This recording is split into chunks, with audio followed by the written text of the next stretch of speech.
All right, Corey, we're talking about a serious topic right now here in the chat room, and I'm with Gabriella van Rij. Bullying and cyberbullying, even more specifically right now, it seems to be a growing problem, and you're really finding that that's the case, right, Gabriella, when it comes to cyberbullying? Cyberbullying is a growing problem, and parents and educators are not paying enough attention to it. So for back to school, we really have to watch what the children are doing online. Now, and that's hard to do, because you don't always detect it when it's in the cyber world. If it's obvious and it's in front of you, if it's on the playground, if it's visible to a lot of adults, you're going to see it. But cyberbullying isn't always. My biggest advice is the Android phone or the iPhone are truly a computer. And I think that's what we need to really learn. Because if it's truly a computer, the kids can do everything on it.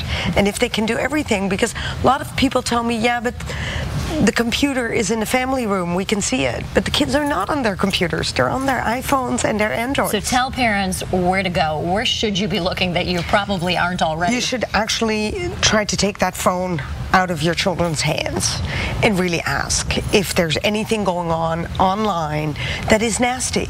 Because I already see it going on with us adults. So, I mean, it's really easy to make a little remark that's not very nice, and there's nobody out there telling you off. There's nobody that says, hey, that wasn't nice. Or that isn't right, or that isn't correct, or you are a beautiful person, or you are smart. Because I think those are ages sometimes this happens at, or you're very insecure times. You have a personal story. You actually were a victim of bullying. I was a victim of bullying, but I always say the same. I thought my bullying was horrible, and I don't want to relive it because words hurt for a lifetime. But I didn't live in the cyber world, and I think that if we live in this cyber world, we really go to that faithful or terrible step of committing suicide. And I want parents to know, and educators, and even the students if they're watching, you know, when you push that share button, you're responsible. You just became not just a bystander, you became an active witness by sharing this. I'm an asking active you witness, not that's to. an interesting way to say it. An active witness is someone who witnesses bullying. Yeah, and does something. So when you share, you can also say stop. You can report it as spam. You can do so many things, right? And you're obviously encouraging people to do that, because bullying only exists so long as people allow it to happen. If you write on a cyber post, this is not okay. That's all you have to do. That's all you have to do. And we think we have to go into these debates. We don't. The girl or the boy attacked are nice people. This is not okay. This is not okay. Not a hard thing to write, is it? No, Let's but talk about some of the difficult to do. It really is. You just don't want to get involved sometimes, but it's so important, I would think, to do that. Absolutely. Let's talk about some of the warning signs. So, is your child getting bullied? Is a child in your classroom getting bullied? If you're a teacher, how do you detect it? What would you say? I think, first of all, almost every child we'll meet will have a bullying experience, because 85% of the hands go up in a classroom. Interesting. 85%. So that's a lot. 85%. So that's enormous.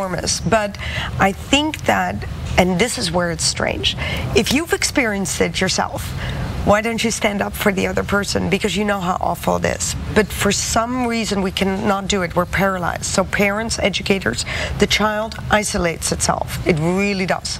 It goes in their little corner, doesn't want to communicate.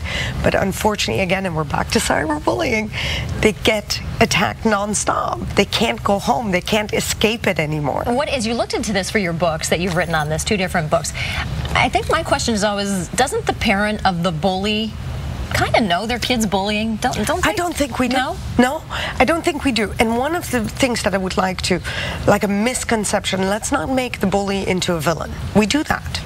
And so the bully is not ready to talk either.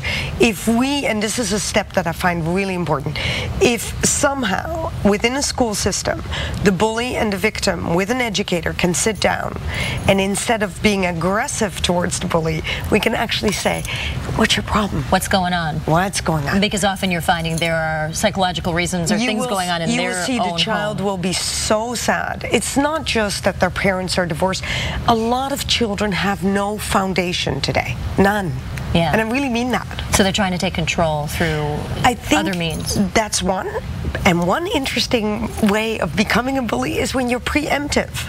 If you say, I'm so short, they're going to bully me anyway. Right. I look weird, I'm different. Let me get tough and start bullying others. Yes, I see that too a lot. Interesting stuff, Gabriella. Tell us your 2 books if people want to check out, learn a little bit more about this. The first book is With All My Might, and it's for adults and teens. There's nothing in there that they can't read or not know.